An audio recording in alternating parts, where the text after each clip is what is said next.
Sir, आपने अपने भाषण में आत्मनिर्भर और आत्मविश्वास ये दो शब्दों का ये किया। अभी आपने नेशनलिस्ट के बारे में बोला।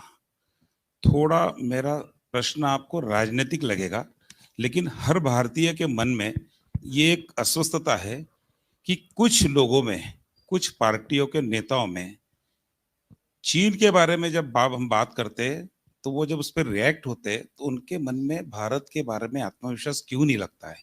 क्योंकि बार बार वो चीन के बारे में कुछ बताते हैं और एक परसेप्शन देश में तैयार करते हैं। आप कई बार बताते हैं, आप उसका जवाब भी देते हैं, लेकिन ये क्या उनकी केवल एक राजनीतिक सोच है या अपनी कोई निजी मजबूरी है? ये समझ में नहीं आ रहा है। देखिए, साफ कहूं तो विपक्ष में कभी कभी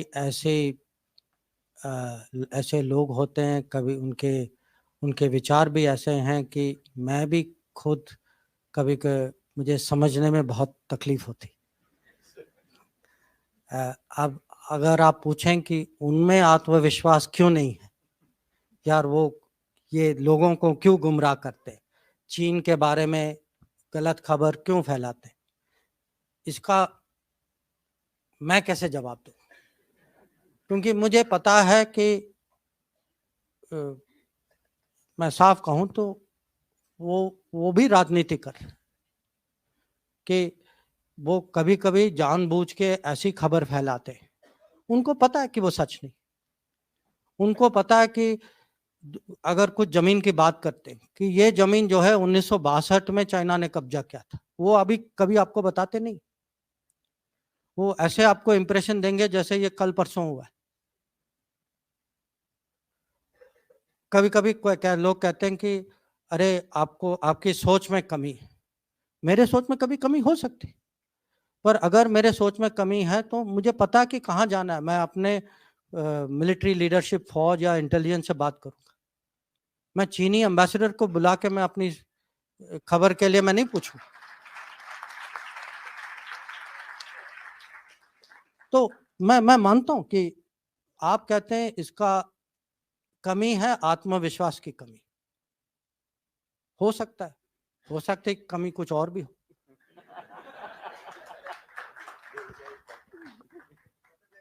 good evening sir.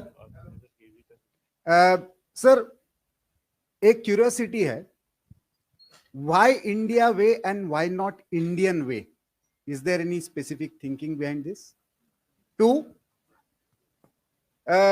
Strategic culture की बहुत बार बात होती है, तो आपने जैसे कृष्ण का उल्लेख किया है, कृष्णा चॉइस के बारे में लिखा है, लेकिन हमारे यहाँ पे केवल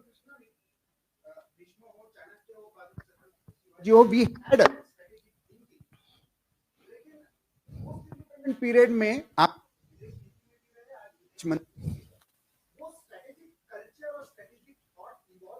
नहीं दिखता।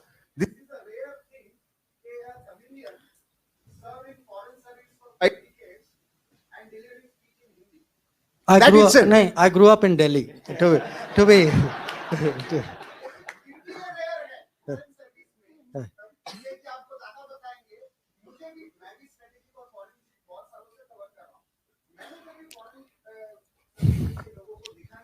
में बोलते हुए why strategic culture is lacking and how it is changing? नहीं, देखिए इसका उत्तर यह है। एक तो why India way not Indian way, it sounds nicer.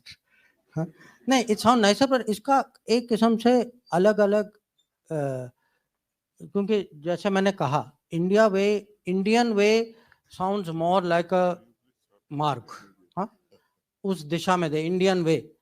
पर इंडिया वे ऑल्सो साउंड्स कि भाई इंडिया का अपना सोल्यूशन है, इंडिया की अपनी सोच है। तो somewhere there is a subtle difference.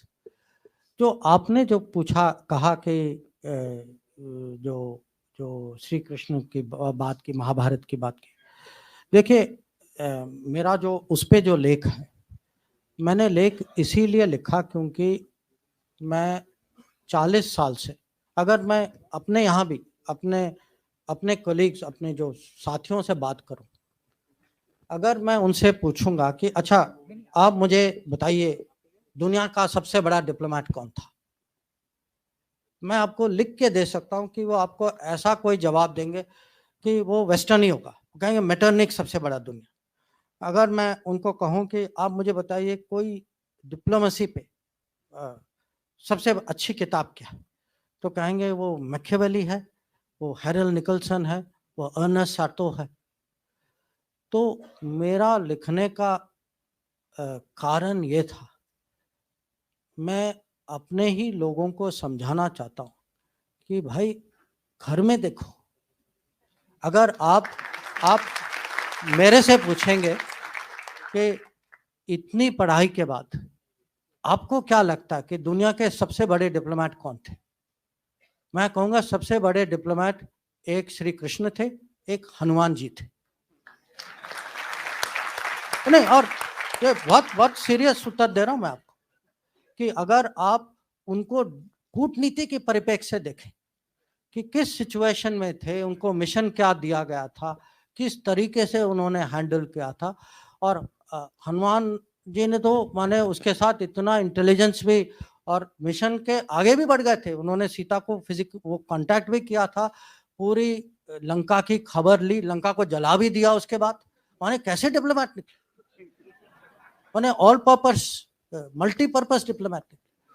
तो अगर आज मैं आपको कहूंगा कि दुनिया के 10 स्ट्रेटेजिक कॉन्सेप्ट जो आज की चर्चा में, आज के डिस्कोर्स में 10 बड़े स्ट्रेटेजिक कॉन्सेप्ट जो इंटरनेशनल रिलेशन, मैं हर कॉन्सेप्ट का आपको एक महाभारत में इक्विवेलेंट दे सकता हूँ कि अगर आप कहें अरे आज मल्टीपोलर वर्ल्ड है, उस समय भी अगर कुरुक्षेत्र के मैदान में क्या हो रहा था, वो मल्टीपोलर भारत था जिसमें अलग अलग राज्य थे, सबको कहा गया कि आप उनके साथ हैं, मेरे साथ हैं, एक दो नॉन अलाइन निकले बीच, जैसे बलराम थे या रुक्मा थे।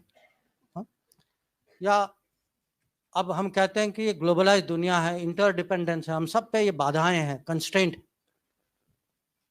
अर्जुन की दुविधा क्या थी, कंस्ट्रेंट ही थी कि वो इंटरडिपेंडेंट थे, इमोशनली इंटरडिपेंडेंट थे कि मैं अपने रिश्तेदारों के खिलाफ मैं कैसे लड़ाई करूं, पर वो भी वो फिजिकल मटेरियल इंटरडिपेंडेंस नहीं था, पर इमोशनल इंटरडिपेंडेंस था। या हम कभी कभी हम कहते हैं अरे पाकिस्तान ने ये किया वो किया, चलो हम स्ट्रेटेजिक पेशेंस दिखाते। स्ट्रेटेजिक पेशेंस का सबसे अच्छा उदाहरण जो है वो कृष्ण भगवान जिस तरीके से उन्होंने शिशुपाल को हैंडल किया कि 100 बार उन्होंने क्षमा किया, 100 बार, उसके बाद आपको पता उन्होंने क्या किया। या आजकल ये टर्म आया है रूल्स बेस्ड ऑर्डर, हाँ, कि एक मर्यादा होती है देशों के बीच में जो राजनीति में, कि आपस में कुछ ऐसे कानून होते हैं, कुछ रूल्स होते हैं। महाभारत की कहानी क्या है कि जो रूल्स का उल्लंघन करते हैं, जैसे कर्ण या दुर्योधन, वो अपने आखिरी समय में खुद उनको अचानक रूल्स याद आ जाती कि वो कहते हैं भाई ये नहीं करो क्योंकि ये रूल के मुताबिक, और पूरी जिंदगी जो है उन्होंने उसी रूल्स का उन्होंने पालन नहीं किया था। तो ऐसे बहुत सारी चीज है। आज हम कभी कभी आपस में हमारी डिबेट होती है कि हमारे खिलाफ हमसे बड़ा देश है। अब ये याद रखिएगा कि पांडव जो है, पांडव कौरव की प्रोपोर्शन जो थी वो 7-11 थी, कि वो छोटी फौज थी, उनके पास छोटी फौज थी पर बड़ी सोच थी।